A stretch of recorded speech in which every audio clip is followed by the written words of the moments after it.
Hello and welcome. एक बार फिर से आपका मेरे यूट्यूब चैनल मोहम्मद जेम पर, और मैं हूं आपका दोस्त और होस्ट मोहम्मद मुस्तफ़ा। और आज जो हम देखने जा रहे हैं राजनीति विज्ञान क्लास 12 की पाठ्य पुस्तक से खंड अ में से चैप्टर नंबर 2 शक्ति, सत्ता और वैधता। तो चलिए शुरू करते हैं अपना चैप्टर। आइए।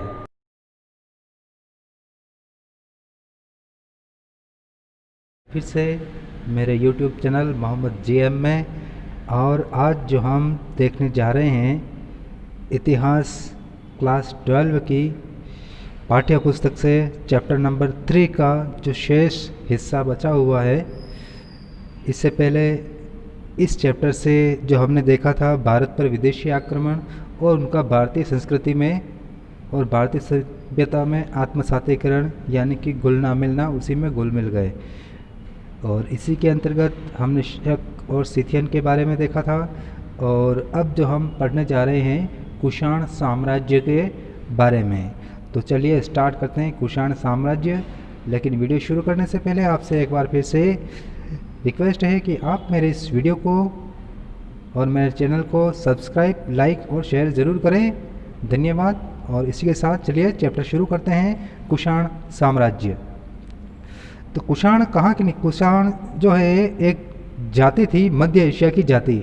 और ये कहाँ निवास करते थे? मध्य एशिया के अंतर्गत पश्चिमी चीन, यानी कि चीन जो देश है उसके पश्चिमी क्षेत्र के कांसू प्रांत, कांसू स्टेट है, जैसे भारत में राजस्थान स्टेट है उसी तरह से चीन का कांसू स्टेट जो चीन के पश्चिम में है, वहाँ की एक जाति थी यूची, जिसका नाम था यूची जाति से संबंधित लोग थे। और इनके और हुणों के बीच में वहाँ पे लड़ाइयाँ होती रहती थी। तो जब हुणों ने इसको पराजित कर दिया, चीन को यूची को हरा दिया, तो यूची जाति को वहाँ से पलायन करना पड़ा, यानी कि वहाँ से भाग करके मध्य एशिया की ओर, यानी कि चीन से ये लोग मध्य एशिया की ओर गए। और मध्य एशिया से फिर ये दक्षिण की ओर डाइवर्ट होते हुए अफगानिस्तान होते हुए फिर ये इन्होंने भारत में प्रवेश किया। तो चलिए शुरू करते हैं।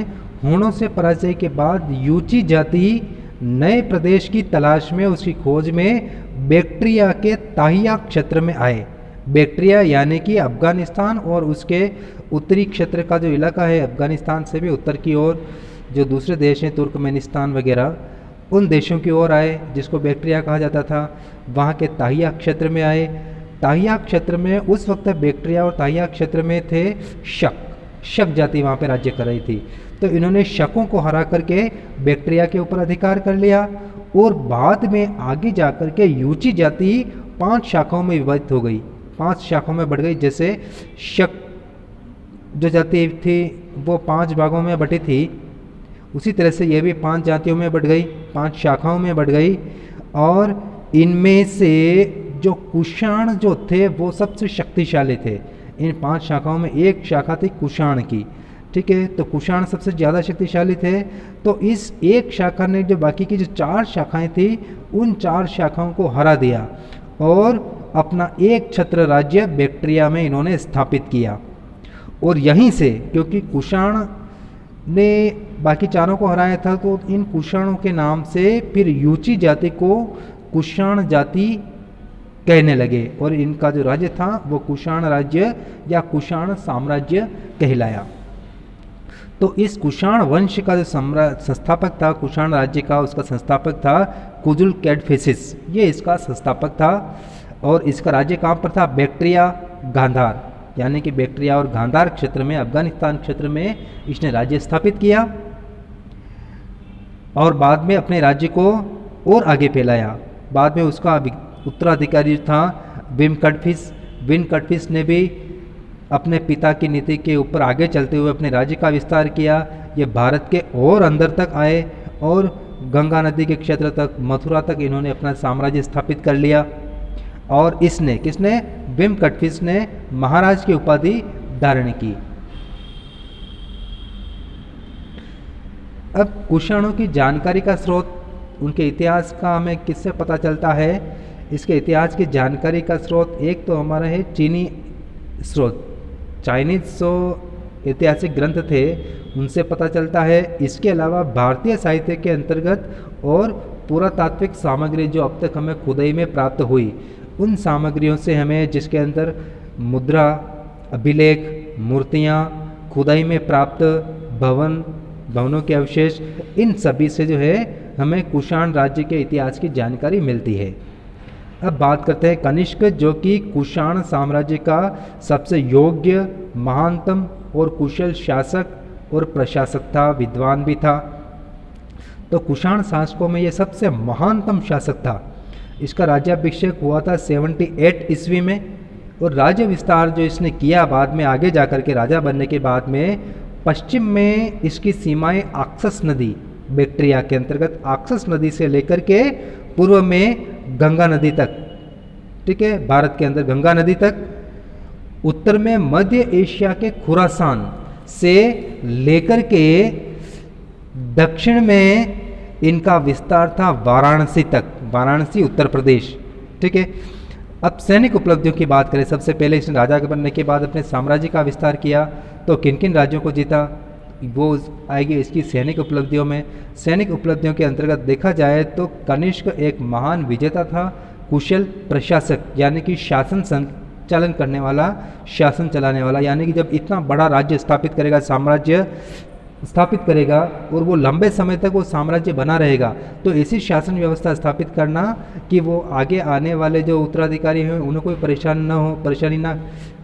परेशानी का सामना न करना पड़े, इसलिए उसने एक कुशल प्रशासनिक व्यवस्था की स्थापना की, और ये कला प्रेमी भी था।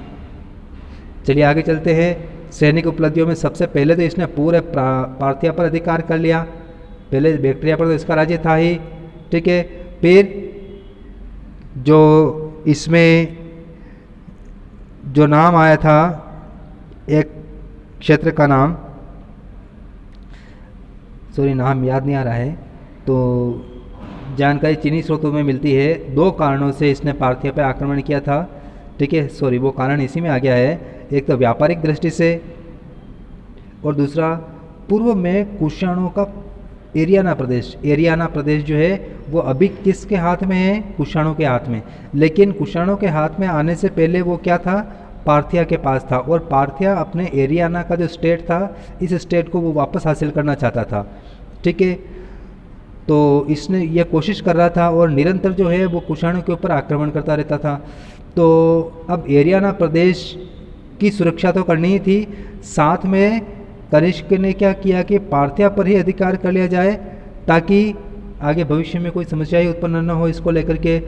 तो इसी वजह से एक तो व्यापारिक दृष्टि से और एरियाना प्रदेश की वजह को लेकर के पार्थिया और दोनों के बीच में युद्ध हुआ, और उस युद्ध में कनिष्क की विजय हुई और उसने पूरे पार्थिया पे अधिकार कर लिया। अब आगे चलते हैं भारत की ओर। भारत में मध्य भारत का हिस्सा, बिहार तक का जो क्षेत्र था वो कनिष्क के हाथ में आ चुका था। कनिष्क ने उसको विजय कर लिया था, जिसके अंतर्गत पाटलिपुत्र पर इसने अधिकार किया। चीनी और तिब्बती लेखकों के जो वृत्तांत हैं, उनके जो संस्मरण हैं, यात्रा वृत्तांत, उनके अनुसार कनिष्क ने पाटलिपुत्र पर अधिकार किया और यहाँ के राजा से दंडात्मक कर, यानी कि कनिष्क को इसके ऊपर आक्रमण करना पड़ा, युद्ध हुआ, जान माल का नुकसान भी हुआ, तो इसका दंड दिया वहाँ के राजा को, पाटलिपुत्र के राजा को। और दंड के रूप में उसने क्या किया, जो बुद्ध थे, बौद्ध धर्म के जो प्रवर्तक थे, भगवान बुद्ध जो थे, उनका काष्ठ निर्मित, काष्ठ यानी कि लकड़ी से बना हुआ भिक्षा पात्र उसने जब्त कर लिया यहाँ के राजा से। और साथ ही यहाँ के राजा के दरबार में एक विद्वान जो था बौद्ध धर्म का, जिसका नाम था अश्वघोष, तो अश्वघोष को भी वो अपने साथ में ले गया, ठीक है। ये 2 चीज़ें अपने साथ में ले गया। फिर बंगाल और उड़ीसा का जो एरिया है, भारत का क्षेत्र है, राज्य है, वहाँ तक से कनिष्क के समय की मुद्राएं, करेंसी प्राप्त हुई खुदाई में, ठीक है। तो इससे पता चलता है कि बंगाल, उड़ीसा, बिहार तक का जो क्षेत्र था वो कनिष्क के राज्य के अंतर्गत था, कनिष्क के साम्राज्य में शामिल था। अब बात करते हैं कश्मीर पर विजय के बारे में। कश्मीर पर कनिष्क के अधिकार की जानकारी का स्रोत है हमारा कल्हण की राजतरंगिणी। कश्मीर में ही कनिष्क के द्वारा, जब उसने कश्मीर पर अधिकार कर लिया तो कश्मीर में ही कनिष्क ने क्या किया था, एक तो तृतीय बौद्ध संगीति का इसने आयोजन करवाया, चतुर्थ बौद्ध संगीति, चतुर्थ बौद्ध संगीति का आयोजन इसने कश्मीर में करवाया था। और उसकी अध्यक्षता अश्वघोष नहीं है, ये उपाध्यक्ष था। इसकी अध्यक्षता की थी वसुमित्र, जो बौद्ध भिक्षु था, बौद्ध विद्वान वसुमित्र ने चतुर्थ बौद्ध संगीति की अध्यक्षता की थी। और अश्वघोष इसका उपाध्यक्ष था, वाइस प्रेसिडेंट था इस सम्मेलन का।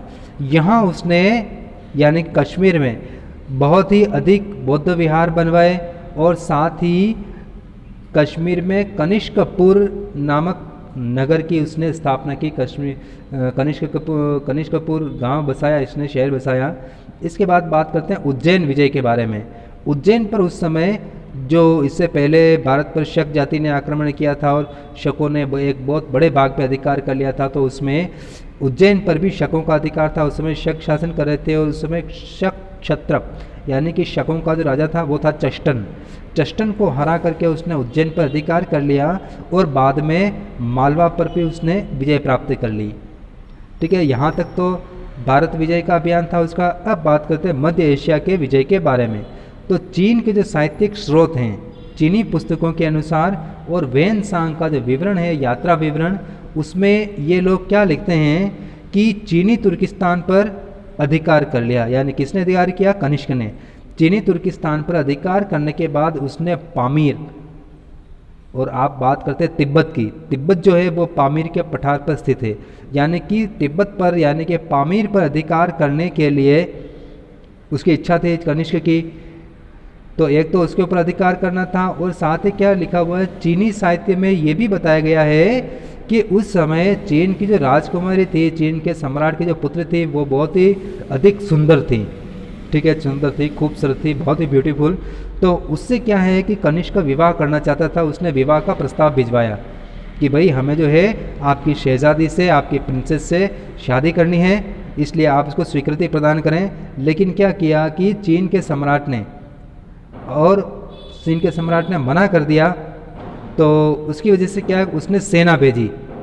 अब चाहे इसमें सच्चाई कुछ भी हो, भले पामीर पे अधिकार करने की बात हो, भले वहाँ के राजकुमारी से विवाह करने की बात हो, लेकिन क्या है कि अपने उद्देश्य को वो प्राप्त करना चाहता था, इसके लिए उसने एक बड़ी सेना भेजी। अब भारतीय मौसम और मध्य एशिया के मौसम के अनुकूल, यानी कि उसके मौसम में तो वो ढल चुके थे कनिष्क के सैनिक, लेकिन जब वो नए माहौल में, नई जलवायु वाले क्षेत्र में गए तो उनके लिए वो मौसम बहुत ही ख़राब था और उसकी सेना को बहुत ज़्यादा परेशानियों का सामना करना पड़ा। मौसम की वजह से उसकी सेना का बहुत नुकसान हुआ और इस नुकसान का और ख़राब मौसम का फ़ायदा उठा करके जो चीनी सेनापति था, जिसका नाम था पान चाओ, उसने कनिष्क की सेना को हरा दिया। और ऐसे में क्या है कि उसको मजबूर होकर के, किसको? कनिष्क को मजबूर होकर के उसने स्वीकार किया कि वो चीन के सम्राट को प्रतिवर्ष टैक्स देगा। ठीक है, ये उसने स्वीकार किया कि भाई हम अपनी हार मानते हैं और आपको जो नुकसान हुआ, आखिर ख़राब मौसम में युद्ध लड़ा गया और युद्ध में भी थोड़ा बहुत तो चीन की सेना को नुकसान पहुंचा ही होगा, तो उस नुकसान के एवज में जो है उसने टैक्स देना शुरू किया कि मैं हर साल जो है आपकी सरकार को टैक्स दूंगा। अब वेन सांग का जो विवरण है, वेन सांग के विवरण के अनुसार वो लिखता है कि कनिष्क ने बाद में अपनी इस पराजय का शायद बदला ले लिया होगा, क्योंकि चीन के कई क्षेत्रों पर उसका अधिकार हो गया था उस वक्त। और चीन के जो राजकुमार थे वो राजकुमार कनिष्क के पास बंधक थे, और बंधक वो किस स्थिति में हो जाए? जब चीन की पराजय हो जाए। ठीक है, तो चीन के राजकुमार को उसने बंदी बना लिया था। अब बात करते हैं चीन के बाद में पेशावर पर अधिकार। पेशावर जो कि वर्तमान में पाकिस्तान में है, और पेशावर और इसका दूसरा नाम था पुरुषपुर। ठीक है, तो पेशावर पर अधिकार करने के बाद उसने पेशावर में अपनी राजधानी बनाई, पुरुषपुर में, जहाँ पर उसने बहुत सारे भवन बनाए, बौद्ध विहार बनाए, स्मारक बनवाए, जिनके अवशेष वहाँ पर आज भी हैं। अब कुषाणों के साम्राज्य विस्तार की बात करते हैं कि कुषाणों का साम्राज्य कहाँ से लेकर कहाँ तक विस्तारित था। तो कुषाण के साम्राज्य की जो बारे में देखिए आप कि कनिष्क की विजय, चीनी साहित्य और वैन सांग के जो विवरण हैं उन विवरणों के अनुसार और पुरातत्व महत्व की जो वस्तुएं हैं, पूरा महत्व की वस्तुएं जो हमें इस पूरे क्षेत्र में जहाँ से भी प्राप्त हुई है, मध्य एशिया से भी प्राप्त हुई है, भारत के भी कई क्षेत्रों से प्राप्त हुई है, पाकिस्तान से, चीन के भी कई हिस्सों से प्राप्त हुई है। तो इससे हमें क्या पता चलता है, और साथ ही सिक्के और अभिलेखों के प्राप्ति के आधार पर उसके राज्य का जो अनुमान लगाया जा सकता है कि उसका राज्य पूर्व में बिहार से लेकर के, भारत में बिहार से लेकर के पश्चिम में मध्य एशिया के खुरासान तक उसका राज्य फैला हुआ था, और उत्तर में पामीर यानी कि पूरा तिब्बत, वहाँ से लेकर के दक्षिण में महाराष्ट्र के, भारत में महाराष्ट्र के कोंकण तक इसका साम्राज्य फैला हुआ था। अब बात करें इसकी प्रशासनिक व्यवस्था के बारे में, तो इसका प्रशासन यानी कि शासन व्यवस्था क्या थी, निरंकुश थी, यानी कि राजतंत्र था, राजा के पास ही सारी शक्तियाँ होती थी और वो जैसे चाहे वैसे निर्णय फैसले ले सकता था। और साथ ही क्षत्र प्रणाली यानी कि जो गवर्नर वाला सिस्टम था, यानी कि इतना बड़ा साम्राज्य उसके ऊपर अकेला कनिष्क तो शासन नहीं कर सकता, तो उसने अपने राज्य को अपने साम्राज्य को छोटे छोटे भागों में बांटा, यानी कि राज्यों में बांटा, और उन राज्यों को क्षत्रपों की सहायता से यानी कि प्रांतपति कहो, गवर्नर कहो, राज्यपाल कहो, उनकी नियुक्ति की। तो इन क्षत्रपों के आधार पर जो है वो शासन व्यवस्था चलाता था अपने साम्राज्य की। सारनाथ का जो अभिलेख है, उस अभिलेख से हमें क्या पता चलता है कि प्रांतीय क्षत्रप होते थे उस समय, यानी कि प्रांतों में क्षत्रप यानी कि गवर्नरों से शासन किया जाता था। मथुरा और काशी भी इसी प्रकार के क्षत्रप थे, यानी कि ये भी उसके 2 स्टेट थे उस समय।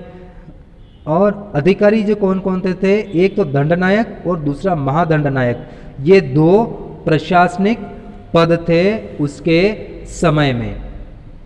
प्रशासनिक अधिकारी होते थे दंडनायक और महादंडनायक। अब बात करें बौद्ध धर्म के पोषक के रूप में कनिष्क, यानी कि बौद्ध धर्म के लिए उसने क्या किया उसके बारे में जानते हैं। तो बौद्ध साहित्य के अनुसार, यानी कि बौद्ध धर्म की जो पुस्तकें हैं जो बौद्ध विद्वानों के द्वारा लिखी हुई, उनके अनुसार हमें पता चलता है कि उसको दूसरे अशोक के रूप में उसको जाना जाता है। यानी कि बौद्ध धर्म के उन्नति के लिए जितना अशोक ने जितना योगदान दिया था, ठीक है, उतना ही योगदान कनिष्क ने भी दिया था, इसलिए इसको दूसरा अशोक कहा गया है। बौद्ध धर्म का संरक्षण और उसको प्रोत्साहन प्रदान किया इसने। इतिहासकारों के अनुसार अश्वघोष जो कि एक बौद्ध विद्वान था और जिसको वो पाटलिपुत्र से लेके आया था वहाँ के राजा को हरा करके, ठीक है, तो इसकी शिक्षाओं से कनिष्क प्रभावित हुआ और प्रभावित होकर के उसने बौद्ध धर्म ग्रहण कर लिया, बौद्ध धर्म की दीक्षा ली, और बौद्ध धर्म को उसने राज्याश्रय यानी कि उसको बौद्ध धर्म को राजधर्म प्रदान कर दिया। ठीक, कनिष्कपुर, पुरुषपुर, मथुरा और तक्षशिला आदि अनेक स्थानों पर अपने राज्य में बहुत सारे स्थानों पर बौद्ध धर्म के स्तूप और विहार का निर्माण उसने करवाया, विहार और स्तूप बनवाया उसने। विदेशों में खासतौर से मध्य एशिया, चीन, तिब्बत, जापान आदि देशों में उसने बौद्ध धर्म को फैलाने के लिए, उसके प्रचार प्रसार के लिए उसने प्रचारक भेजे, साधुओं को भेजा उसने। अब जो सबसे महत्वपूर्ण है इसमें चतुर्थ बौद्ध संगीति, जिसका आयोजन कनिष्क के समय में करवाया गया था। बौद्ध धर्म की इतिहास में कुल 4 संगीतियाँ हुई है, ठीक है। पहली संगीति अशोक के समय में हुई थी, सम्राट अशोक के समय में, और अंतिम और चौथी संगीति हुई कनिष्क के समय में, और यह संगीति काफ़ी महत्वपूर्ण है, ठीक है, क्योंकि इसी संगीति में बौद्ध धर्म 2 भागों में बट गया था, ठीक है ना, और 2 भागों में बट गया, जिसमें हीनयान और महायान 2 शाखाएं थी, और इन दोनों में उसने महायान शाखा को इसने प्रोत्साहन दिया था। लेकिन साथ ही प्रोत्साहन तो इसको दिया, इसी शाखा को मानता था, इसी धर्म को, लेकिन दूसरे धर्मों के साथ भी उसने कोई अन्याय नहीं किया, दूसरे धर्मों का भी वो आदर करता था, सम्मान करता था। इस दृष्टि से देखा जाए तो वो धार्मिक सहिष्णुता की नीति पालन करता था। चतुर्थ बौद्ध संगीति, और इसमें बौद्ध धर्म का विभाजन। तो क्या हुआ कि बौद्ध धर्म में बहुत सारे सिद्धांत ऐसे थे जो विवादास्पद थे, यानी कि बौद्ध धर्म के विद्वानों में उन सिद्धांतों को लेकर के, भिक्षुओं में उन सिद्धांतों को लेकर के विवाद था। ठीक है, तो इन विवादों को सोल्व करने के लिए, उनके ऊपर चर्चा करने के लिए वसुमित्र की अध्यक्षता में चतुर्थ बौद्ध संगीति यानी कि सम्मेलन का उसने आयोजन करवाया था। और वो आयोजन कहाँ हुआ था? कुंडलवन कश्मीर में इसका आयोजन हुआ, जो कि 6 महीने तक चला यह सम्मेलन। इस सम्मेलन में क्या किया गया? त्रिपिटक, जो बौद्ध धर्म के ग्रंथ हैं, उन त्रिपिटकों पर टीका यानी कि कमेंट्स, उनका स्पष्टीकरण पर एक टीका लिखी गई और इस टीका का क्या नाम था? महाविभाष। महाविभाष की रचना की गई और इस महाविभाष को बौद्ध धर्म का विश्वकोश कहा जाता है। और इस महाविभाष को उसने ताम्र पत्रों पर उत्कीर्ण करवाया, यानी कि जो तांबा धातु होती है, तांबा धातु के पत्रों पर उसका उत्कीर्ण करवाया और उत्कीर्ण करवाने के बाद उनको उसने एक स्तूप में रखवा दिया। स्तूप में एक तो भगवान बुद्ध की अस्थियाँ रखी जाती थी, उनके प्रमुख शिष्यों की अस्थियाँ रखी जाती थी, और बाद में जो है इस व्यक्ति ने, कनिष्क ने, त्रिपिटकों पर जो टीका लिखी गई उसको ताम्र पत्रों पर अंकित करवा करके स्तूप में रखवा दिया। अब आगे चलते हैं। इसी संगीति में, किसमें? चतुर्थ बौद्ध संगीति में ही बौद्ध धर्म का क्या हो गया? विभाजन हो गया, और वो भी किसमें? हीनयान और महायान, इन 2 शाखाओं में विभाजित हो गया। कनिष्क ने महायान शाखा को राजधर्म के रूप में मान्यता प्रदान की और इसी महायान धर्म को उसने फैलाया और इसी को वो मानता भी था। हीनयान में क्या होता था? हीनयान शाखा जो थी उसके अंतर्गत बुद्ध को मात्र एक महापुरुष के स्वरूप में माना जाता था कि बुद्ध एक महापुरुष थे, लेकिन इसके विपरीत महायान शाखा के लोग क्या कहते थे कि वो ईश्वर के अवतार हैं, बुद्ध ईश्वर के अवतार हैं। ठीक है, और ईश्वर के अवतार मान करके उनको पूजा गया, जैसे हिंदू देवी देवताओं की पूजा होती थी, ठीक है, वैसे ही इनको पूजना शुरू किया। महायान शाखा के सिद्धांत बहुत ही सरल थे, मूर्ति पूजा ये लोग करते थे और संस्कृत भाषा के प्रयोग, इन सभी कारणों से क्या हुआ कि जल्दी ही महायान शाखा जन साधारण में काफ़ी लोकप्रिय हो गई, जनता इसको मानने लग गई और जनता महायान शाखा के सरल सिद्धांतों की ओर आकर्षित हुई। हीनयान की ओर क्यों नहीं हुई? क्योंकि हीनयान जो है मूल रूप से भगवान बुद्ध के सिद्धांत बताए गए थे जो कि बहुत ही कठिन थे, जैसे कि तपस्या करना, निर्वस्त्र रहना और ऐसी बहुत सारी चीज़ें जो कि जनता के लिए और ख़ासतौर से जो गृहस्थ लोग हैं, गृहस्थ लोगों के लिए संभव नहीं थी। और दूसरी बात, बुद्ध ने गृहस्थ लोगों के प्रवेश को बौद्ध धर्म में आने से मना कर रखा था कि जो गृहस्थ लोग हैं वो ये बुद्ध धर्म के सिद्धांत है उसका पालन नहीं कर सकते। ठीक है, और जब इसका महायान और हीनयान में 2 शाखाओं में विभाजित हो गया और गृहस्थों को भी अनुमति दे दी गई बौद्ध धर्म की, ठीक है, इसके सिद्धांत सरल थे, मूर्ति पूजा और ये सारी चीज़ें जो क्या है हिंदू धर्म में भी थी, लेकिन हिंदू धर्म में कर्म कांड, दिखावा वगैरह, ठीक है, धार्मिक आधार पर भेदभाव, इन सभी कारणों से क्या है कि लोग महायान शाखा के सरल सिद्धांतों की ओर प्रवर्तित हुए, उसकी ओर आकर्षित हुए। और दूसरी बात, इसको राजकीय संरक्षण भी प्राप्त था, यानी कि इसको राजधर्म घोषित किया गया और सरकार इसको बढ़ावा देने के लिए हर संभव प्रयास कर रही थी। इन 2 कारणों की वजह से ये शाखा मध्य एशिया में बहुत ही अधिक लोकप्रिय हुई। मध्य एशिया से फिर यह चीन, फिर कोरिया, जापान, मंगोलिया तक ये महायान शाखा पहुंची। अब आगे देखते हैं हम हीनयान और महायान, इन 2 शाखाओं में क्या अंतर है उसके बारे में देखते हैं। हीनयान शाखा में बुद्ध को महापुरुष के रूप में माना गया है, इसके विपरीत महायान में उनको ईश्वर का अवतार मान करके उनको पूजा की जाती है। फिर धर्म की मूल शाखा, बौद्ध धर्म की मूल शाखा जो है हीनयान, जिसके मूल सिद्धांतों को ये लोग पालन करते थे, चाहे वो कितने ही कठिन क्यों ना हो। ठीक है, और ये क्या थी? एक नवीन शाखा थी, इसका बाद में उदय हुआ। ठीक है, अब इसके सिद्धांत, हीनयान के सिद्धांत क्या थे? मैंने इसको उल्टा लिख दिया है, इधर जटिल सिद्धांत थे इसके, ठीक है, और इधर क्या थे? सिद्धांत इसके सरल थे महायान शाखा के। फिर हीनयान शाखा में बुद्ध और बोधिसत्वों की पूजा पर बल देते थे, जबकि इधर सत्कर्मों पर बल, सॉरी यहाँ से तो पूरा ही गलत हो गया, ठीक है ना। यहाँ से जो है, यहाँ से महायान को इधर ले लो और हीनयान को इधर ले लो, ठीक है ना, तो इससे हो जाएगा। तो महायान शाखा में बुद्ध और बोधिसत्वों की पूजा की जाती थी, जबकि हीनयान वाले क्या है, ये हीनयान सत्कर्मों पर बल दिया गया। फिर महायान शाखा में संस्कृत भाषा का प्रयोग किया गया और पाली भाषा का प्रयोग किस में किया गया, हीनयान शाखा में, सॉरी, और ये संस्कृत भाषा का प्रयोग महायान में। मूर्ति पूजा, स्वर्ग, धार्मिक क्रियाओं जैसे हिंदू धर्म में थी, उन सबको एज इट इज़ मान्यता महायान वालों ने दी और हीनयान वाले इन चीज़ों को मान्यता नहीं दे रहे थे।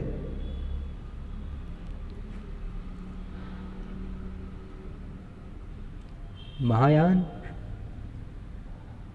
हीनयान, ठीक है। फिर इसको राजकीय संरक्षण प्राप्त था, किसको, महायान को, और हीनयान शाखा को राजकीय संरक्षण प्राप्त नहीं था, इसलिए धीरे धीरे ये बहुत ही सीमित हो गया।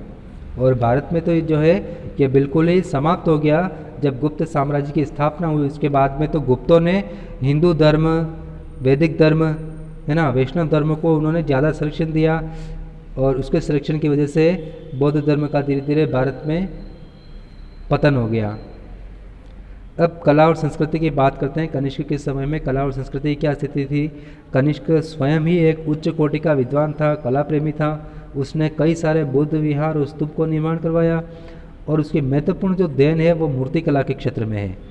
पेशावर, मथुरा, कनिष्कपुर, तक्षशिला में उसने कई भवन, स्मारक, विहार, इन सब का उसने निर्माण करवाया था। और उसके समय में मथुरा एक बहुत ही महान कला केंद्र के रूप में उभर करके सामने आ गया। कनिष्क की सिर रहित यानी कि एक प्रतिमा प्राप्त हुई है, ठीक है, धातु की प्रतिमा है और उसका क्या, सिर नहीं है। कनिष्क की प्रतिमा जिसका सिर नहीं है वो प्रतिमा कहाँ पर, मथुरा के म्यूजियम में रखी हुई है आज भी। स्थापत्य कला के क्षेत्र में अगर हम बात करें तो स्थापत्य कला के क्षेत्र में 3 शैलियों का विकास हुआ। उत्तर भारत में मथुरा, दक्षिण भारत में अमरावती और मध्य एशिया के क्षेत्र में, अफगानिस्तान के क्षेत्र में गांधार शैली का विकास हुआ। और मुख्य रूप से जो महत्व है वो गांधार शैली का है। यहाँ पर गांधार में यूनानी प्रभाव की वजह से, क्योंकि वहाँ पहले यूनानी, हिंद यूनानी शासन कर रहे थे और वहाँ की कला पर, साहित्य पर, स्थापत्य पर यूनानी प्रभाव था, तो मध्य एशिया में जो गांधार शैली का विकास हुआ उसके ऊपर यूनानी प्रभाव था। इसीलिए इसको इंडो ग्रीक या ग्रीको बुद्धिक शैली भी कहा जाता है। ग्रीको बुद्धिक क्यों, क्योंकि इसमें बुद्ध की मूर्तियाँ सर्वाधिक बनाई जाती थी उस समय, इसलिए, ठीक है। और इसी के नाम पर जो है, और इस क्षेत्र के नाम पर गांधार क्षेत्र था, इसलिए कला को भी गांधार कला कहा गया। बात करें साहित्य की तो कनिष्क के दरबार में महान और उच्च कोटि के साहित्यकार भरे हुए थे, दार्शनिक थे, वैज्ञानिक थे इसके दरबार में। इन सबको उसने राज्याश्रय प्रदान किया।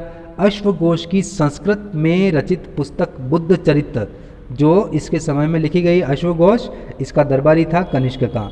इसके अलावा अश्वघोष की जो दूसरी रचनाएं हैं उसमें सौंदरानंद महाकाव्य, सूत्रालंकार, सारीपुत्र प्रकरण ये प्रमुख हैं। फिर वैज्ञानिकों की बात करें, साइंटिस्ट के, तो सबसे महान साइंटिस्ट प्राचीन भारत का था नागार्जुन, ठीक है, जो कि धातु विज्ञान में वो काफ़ी आगे था। उसने शून्यवाद और सापेक्षवाद का सिद्धांत भी दिया और ये सब जो है उसने किस में दिए, माध्यमिक सूत्र पुस्तक के अंदर। और नागार्जुन को भारत का आइंस्टीन भी कहा जाता है। सापेक्षता का सिद्धांत भी दिया है इसने। और उसके समय में जो राजवैद्य था कनिष्क का, यानी कि डॉक्टर, वो था चरक, आयुर्वेद का डॉक्टर, ठीक है, चिकित्सा शास्त्र का महान वैज्ञानिक, ठीक है। और इसने रचना की थी चरक संहिता की। इनके अलावा वसुमित्र, पार्श्व और संघरक्षक उसके दरबार के अन्य प्रमुख कवि थे। कनिष्क के समय में संस्कृत भाषा का बहुत अधिक विकास हुआ था और संस्कृत में अधिक साहित्य की रचना उस समय की गई। और स्वयं अश्वघोष ने जो पुस्तक लिखी थी, ठीक है ना, वो भी संस्कृत भाषा में लिखी थी। बात करें मुद्रा के बारे में, मुद्रा यानी करेंसी, करेंसी के क्षेत्र में क्या विकास हुआ, तो कुषाण युग में, कुषाण काल में कनिष्क, जिसके अंतर्गत एक तो कनिष्क प्रथम आता है, फिर हुविष्क और वाशिष्क जो राजा थे उनके द्वारा सोने और तांबे के सिक्के चलाए गए। यानी कि चांदी के सिक्के उस समय नहीं चलते थे। इन्होंने, कुषाणों ने चांदी के सिक्के नहीं चलाए, सिर्फ तांबे और सोने के सिक्के चलाए थे। साम्राज्य के सभी क्षेत्र में, यानी कि भारत हो, चाहे मध्य एशिया हो, चाहे बैक्ट्रिया अफगानिस्तान वाला हिस्सा हो, ठीक है ना, उन सभी क्षेत्रों के जो लोग थे, जनता थी, उन जनता के जो देवता थे, उन देवताओं को अपने सिक्कों पर उसने अंकन करवाया, उनके चित्र छपवाए। अब निर्माता के रूप में कनिष्क की उपलब्धियों को अगर हम देखें तो कनिष्क एक बहुत ही महान निर्माता था। निर्माता के रूप में उसने तक्षशिला, पेशावर, मथुरा, कनिष्कपुर में उसने कई विहार, भवन और स्मारकों का उसने निर्माण करवाया था।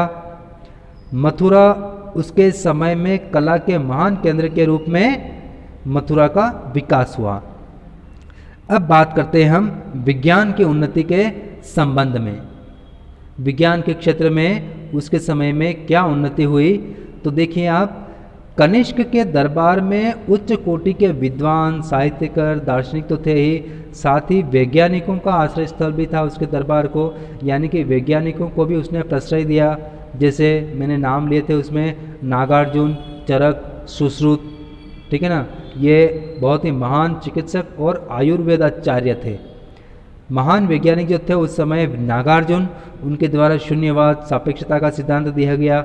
यूनानी संपर्क की वजह से भारतीय ज्योतिष विद्या और खगोल विद्या, खगोल शास्त्र में उसकी प्रामाणिकता में वृद्धि हुई। यानी कि यूनानी ज्योतिष और खगोल के साथ में भारतीय ज्योतिष और खगोल दोनों का मिश्रण हो गया, दोनों एक दूसरे के संपर्क में आए, पास आए, जिसकी वजह से भारतीय खगोल और ज्योतिष का विकास हुआ। वो प्रामाणिक यानी कि स्टैंडर्डाइज हो गया, यानी कि अब उसके निष्कर्ष प्रामाणिक थे, है ना।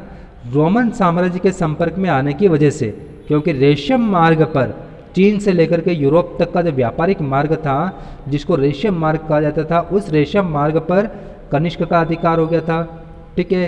तो रोमन साम्राज्य के संपर्क में आया वो, और उसके संपर्क में आने से प्रौद्योगिकी और तकनीकी का विकास हुआ।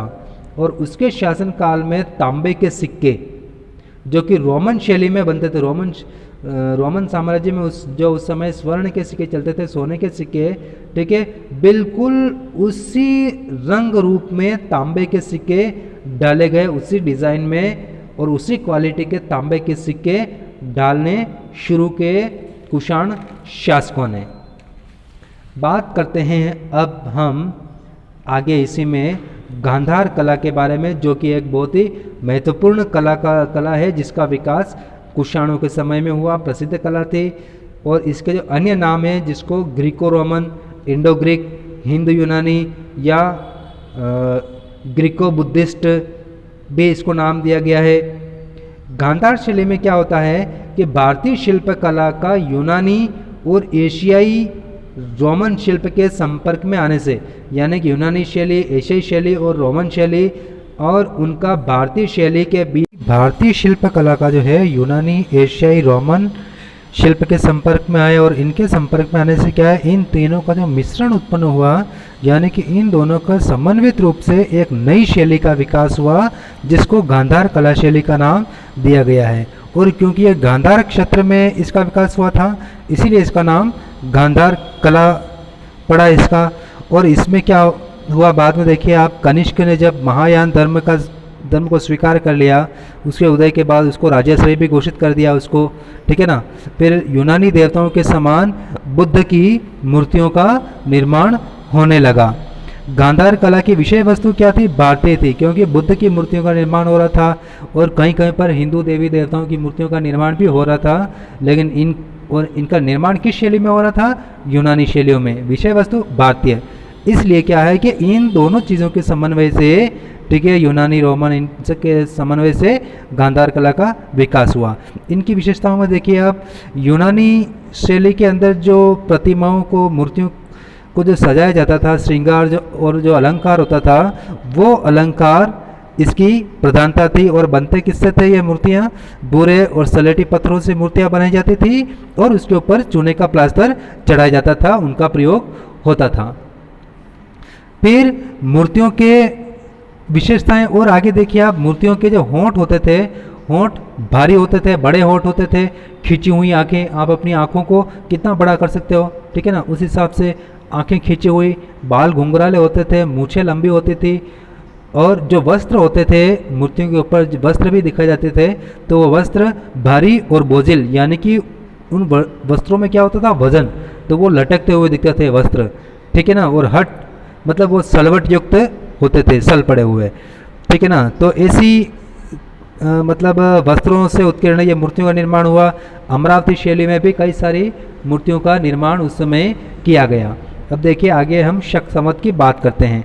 जब 78 ईस्वी में राज्याभिषेक हुआ कनिष्क का, तो अपने राज्याभिषेक के उपलक्ष्य में उसने शक संवत का प्रारंभ करवाया, और वर्तमान में शक संवत क्या है, भारत का राष्ट्रीय संवत है, राष्ट्रीय शाके कहा जाता है उसको। आर्थिक स्थिति की बात करें उस समय कनिष्क के साम्राज्य की और भारत की, तो क्या कि विदेशी व्यापार की उन्नति की वजह से भारत उस समय आर्थिक दृष्टि से काफ़ी संपन्न हुआ। व्यापार स्थल मार्ग से भी होता था और जल मार्ग से भी होता था, नदी मार्ग से भी होता था, यानी कि नदियों के द्वारा भी व्यापार होता था। तो इसमें आंतरिक व्यापार के लिए ये दो मार्ग थे, समुद्री मार्ग से विदेशी व्यापार होता था, और विदेशी व्यापार होता था रोमन साम्राज्य से और पूर्वी एशिया के देशों से, ठीक है। अब आंतरिक व्यापार का जो केंद्र था, भारत के अंदर जो व्यापार का केंद्र था वो था पाटलिपुत्र, और समुद्री व्यापार के लिए जो केंद्र था वो था ताम्रलिप्ति बंदरगाह, जहाँ से समुद्री व्यापार होता था। और ताम्रलिप्ति बंदरगाह से व्यापार कहाँ से होता था, किन देशों को, दक्षिण पूर्वी एशिया के देश और चीन के साथ समुद्री मार्ग से व्यापार होता था, ठीक है। ये सारे नाम यहाँ पे। स्थल मार्ग पर क्योंकि बहुत अधिक फैला हुआ था कुषाण साम्राज्य, कहाँ पर, मध्य एशिया में, ठीक है। तो मध्य एशिया में जो स्थल मार्ग पर जो रेशम मार्ग था, रेशम मार्ग चीन से लेकर के यूरोप तक, रोमन साम्राज्य में यूरोप तक का जो मार्ग था रेशम मार्ग व्यापार के लिए, उसके ऊपर कुषाणों का नियंत्रण हो गया। उसके ऊपर नियंत्रण होने से क्या हुआ कि चीन, मध्य एशिया और रोम साम्राज्य तक व्यापार पर जो नियंत्रण था वो नियंत्रण कनिष्क का, कुषाणों का स्थापित हो गया, और इससे भारी आय कुषाणों को हुई, कनिष्क को भारी आय हुई। ये उनकी आय का एक बहुत बड़ा स्रोत बन गया था रेशम मार्ग कुषाण एम्पायर के लिए। भारतीय व्यापारी भी इस व्यापार से बहुत ही भारी मुनाफा कमाते थे। वो लोग क्या करते थे कि चीन से रेशम खरीद लेते और उनको रोमन साम्राज्य तक पहुंचाते थे, वहाँ बेचते थे, और बीच में ये भारी मुनाफा कमाते थे। रोमन साम्राज्य से व्यापार का जो केंद्र था वो था केरल। केरल में बंदरगाह था कालीकट बंदरगाह, वहाँ से रोमन साम्राज्य से व्यापार होता था।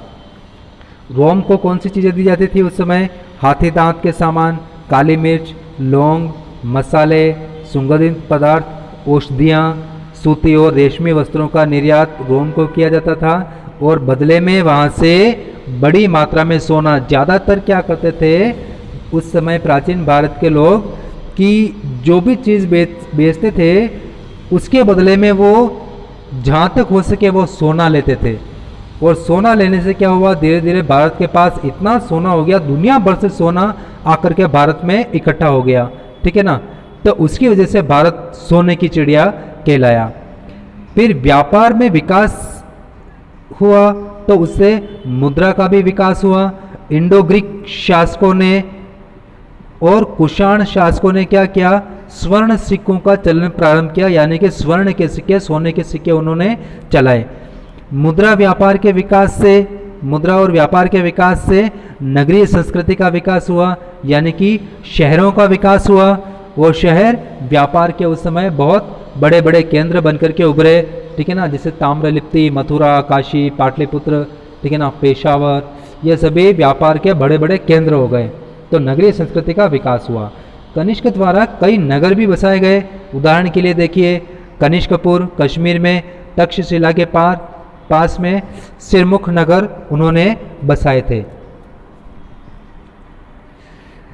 और कनिष्क की राजधानी क्या थी, पहली राजधानी थी कनिष्क की मध्य भारत के हिसाब से मध्य एशिया की दृष्टि से उसकी राजधानी थी पेशावर में, यानी कि पुरुषपुर में, और उसकी दूसरी राजधानी भारत में स्थित थी मथुरा के अंदर।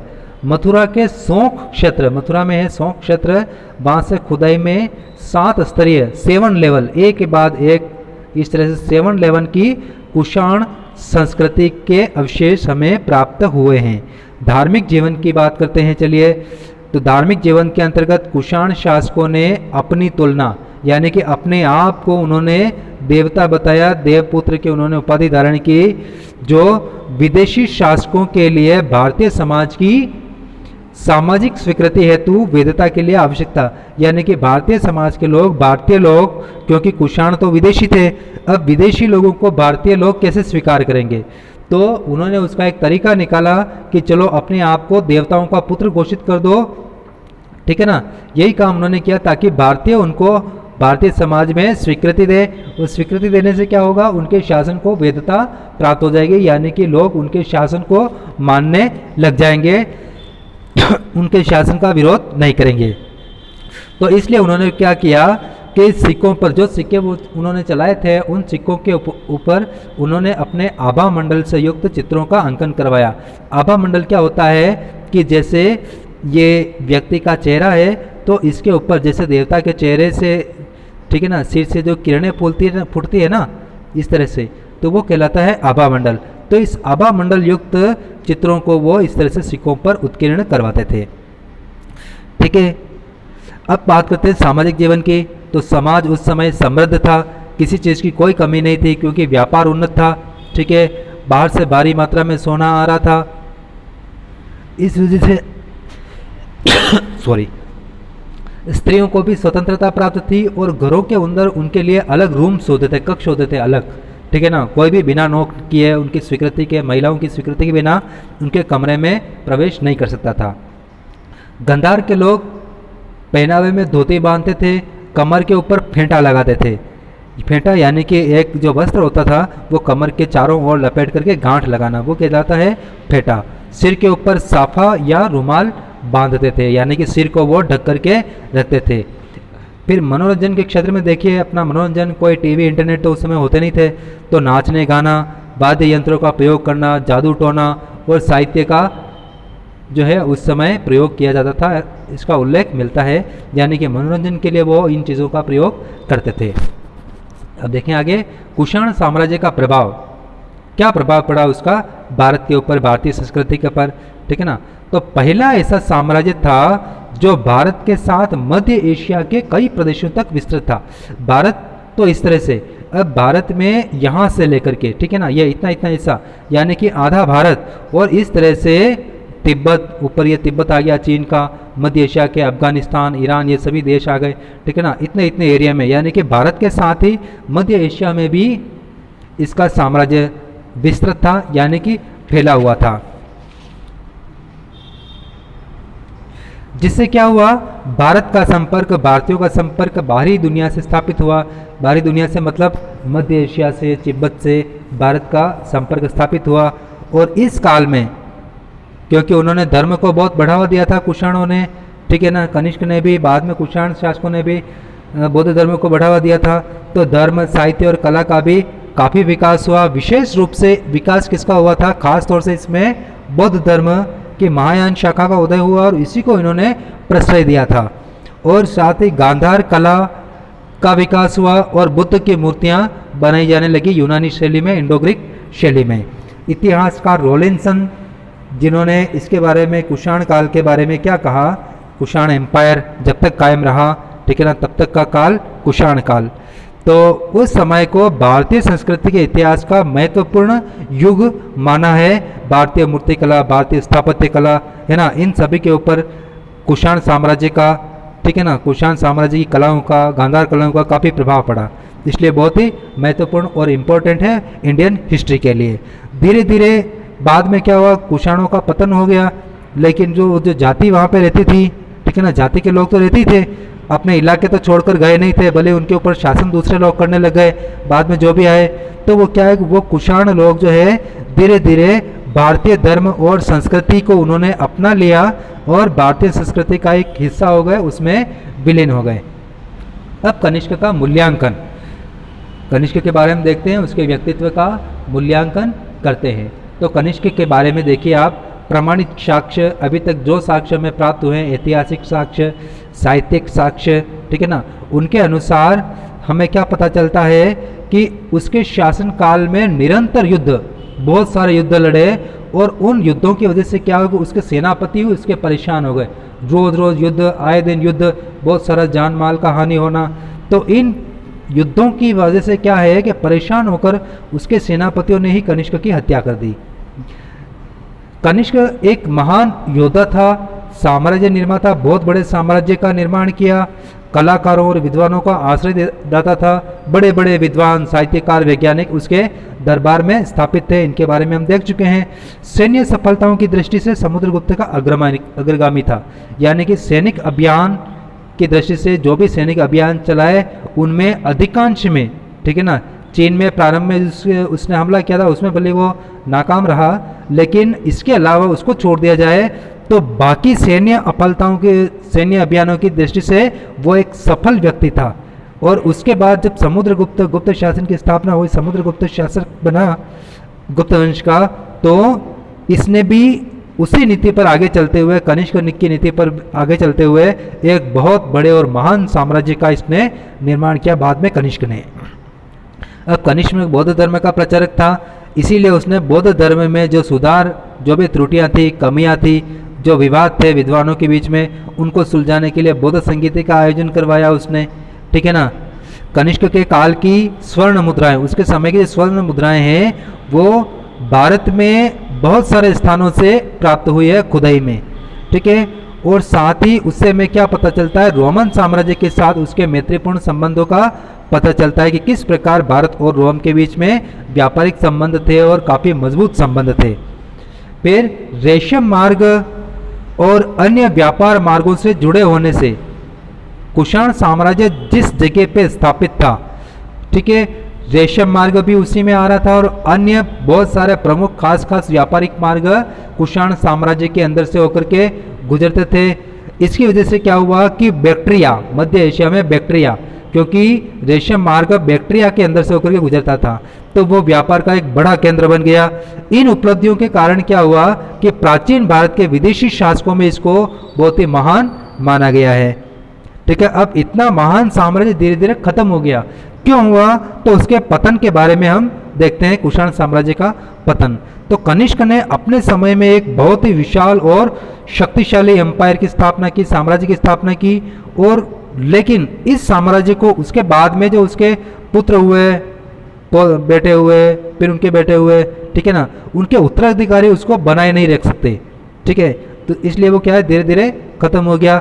साम्राज्य के जो भारतीय प्रदेश थे, यानी कि उसके साम्राज्य के जो भारतीय राज्य थे जो कुषाण साम्राज्य में मिले हुए थे, उन प्रदेशों के ऊपर बाद में भारत में जो जातियां शक्तिशाली हुई, जिसमें नाग, मालव, कुणिंद आदि जातियां हैं, तो इन शासकों ने क्या किया कि भारतीय प्रदेशों पर जो कुषाणों के थे उनके ऊपर अधिकार कर लिया और स्वतंत्र राज्य की नींव रखी इन्होंने। फिर ईरान में जो साम्राज्य था कुषाणों का, वहां पर ईरान में सस्सेनियन साम्राज्य का उदय हुआ, ठीक है ना। तो सस्सेनियन साम्राज्य ने वहां से कुषाण साम्राज्य को खत्म कर दिया और सस्सेनियन साम्राज्य की स्थापना हो गई। तो ये सभी कारण जो हैं मुख्य रूप से कुषाण साम्राज्य के पतन के कारण है। और रही बात मध्य एशिया की, तो मध्य एशिया में पहले वो चीन छोड़ करके भागे और मध्य एशिया में आए, किसकी वजह से, हूणों की वजह से। अब हूण धीरे धीरे बाद में मध्य एशिया की ओर बढ़े। मध्य एशिया में कुषाण साम्राज्य, कनिष्क मर चुका था, बाद के उत्तराधिकारी कमजोर हो गए, भारत के प्रदेशों पर भारतीयों ने कब्जा कर लिया, ईरान में सस्सेनियन आ गया, तो कुषाण बहुत ही कमजोर हो गए। उनकी कमजोरी का फायदा उठा करके हूण लोग आ गए, हूण जाति आ गई चीन से निकल करके। तो ये भी क्या है, खाना बदोश जाती थी और बर्बर, इनको किसी के ऊपर दया नहीं आती थी, ठीक है ना। और खाना बदोश, आज ठिकाना यहाँ, कल किसी और जगह पे ठिकाना, वो वाली चीज़, ठीक है ना। इनके स्त्रियाँ, औरतें, बच्चे हैं ना, भेड़ बकरियाँ सब साथ में ही चलते थे, पूरा का पूरा यूं के यूं, ठीक है ना। तो इन्होंने भारत सहित अपने मार्ग में आने वाले जितने भी प्रदेश थे उन प्रदेशों को उन्होंने तबाह कर दिया, बर्बाद कर दिया और खूब लूटा उनको। हूणों की उत्पत्ति जो मानी जाती है, हूण कहाँ से पैदा हुए, तो ये काकेशस यानी कि दक्षिणी रूस में जो काकेशस प्रदेश है वहाँ से इसकी उत्पत्ति मानी जाती है। और वहाँ से इन्होंने अपना विस्तार मध्य एशिया में किया और दक्षिण एशिया यानी कि भारत की ओर इन्होंने अपना विस्तार किया। और भारत में जो ये आए 450 ईस्वी में, और 450 ईस्वी में उस समय भारत में गुप्त साम्राज्य स्थापित हो चुका था, ठीक है ना। और उस समय शासक कौन था गुप्तों का? स्कंदगुप्त था।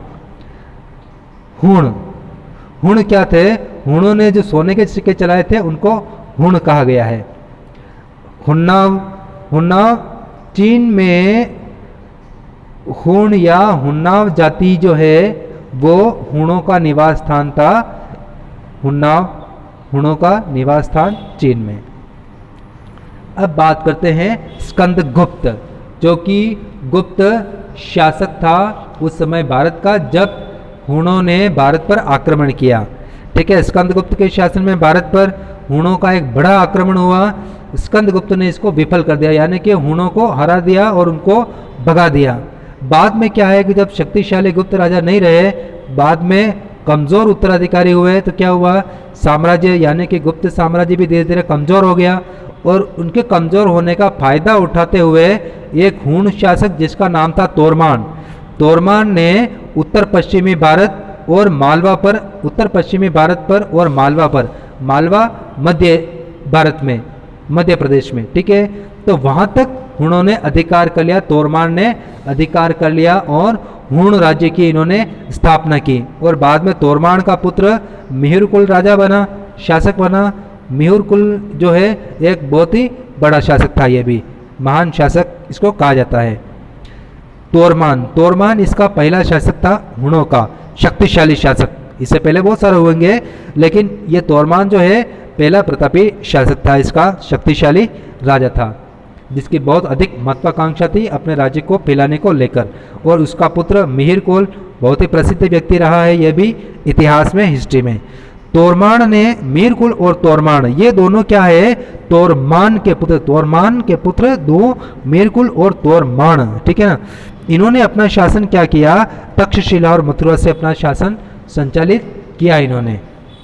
बाद में बात करते हैं यशोवर्मन की। जब यशोवर्मन राजा बना, ठीक है, तो उस समय उसने हुणों का दमन किया, हुणों को हरा दिया। बहुत सारी लड़ाइयाँ लड़ी यशोवर्मन ने और हुणों को हरा दिया और उनको भारत से भगा दिया। और जो हुण भारत में रह गए, बच गए, उन्होंने धीरे धीरे भारतीय सभ्यता और संस्कृति को ग्रहण कर लिया और वो भारतीय बन गए। तो 528 ईस्वी के आसपास यशोवर्मन और बालादित्य ये दो शासक ऐसे हुए थे जिन्होंने हुणों के आक्रमणों पर रोक लगाई, यानी कि हुणों के बढ़ते हुए कदमों को इन्होंने रोका, उनको हराया और वापस बाहर खदेड़ा इनको। समय के साथ साथ जो हुण भारत में रह गए थे, ठीक है ना, जो बाहर नहीं गए, ठीक है, तो वो लोग धीरे धीरे भारतीय सभ्यता और संस्कृति में घुल मिल गए और एक तरह से भारतीय ही बन गए। अब धर्म की बात करें, इनका धर्म, हुणों का धर्म शैव धर्म, यानी कि शिवजी को मानने वाले शैव धर्म के अनुयायी थे। और इतिहासकारों का कहना है कि 8वीं शताब्दी से भारत में, खासतौर से पश्चिमी भारत में राजपूत युग की एंट्री होती है, राजपूत युग शुरू होता है। और राजपूत युग या राजपूत युग में राजपूत जाति की बात करें तो इतिहासकारों को कहना है कि ये हुणों के रक्त मिश्रित होने से ये लोग उत्पन्न हुए, राजपूत वर्ग की उत्पत्ति हुणों से उत्पन्न हुई है, ठीक है। हुण जब यहाँ की संस्कृति का ही हिस्सा बन गए, यहीं पर समाज का वो भाग बन गए, वैवाहिक संबंध, सामाजिक संबंध सब यहीं से स्थापित हो गया, तो बाद में इनसे एक नई जाति उत्पन्न हुई जिसको राजपूत जाति कहा जाता है, ये इतिहासकारों के अनुसार है, ठीक है। तो हुणों और भारतीयों का रक्त मिश्रित होने से एक नवीन जाति, हुण जाति उत्पन्न हुई, जो हुणों के समान ही वीर, साहसी और पराक्रमी थे, ठीक है। तो इस तरह से हमारा यह तीसरा चैप्टर यहाँ पर समाप्त होता है। और आपसे फिर से एक बार रिक्वेस्ट, आप मेरे चैनल को, वीडियो को लाइक, शेयर और सब्सक्राइब जरूर करें। और इसके साथ ही आपसे विदा लेना चाहता हूँ और जल्दी ही आपसे एक बार फिर से मुलाकात होगी नेक्स्ट वीडियो में। तब तक के लिए नमस्कार, बाय बाय।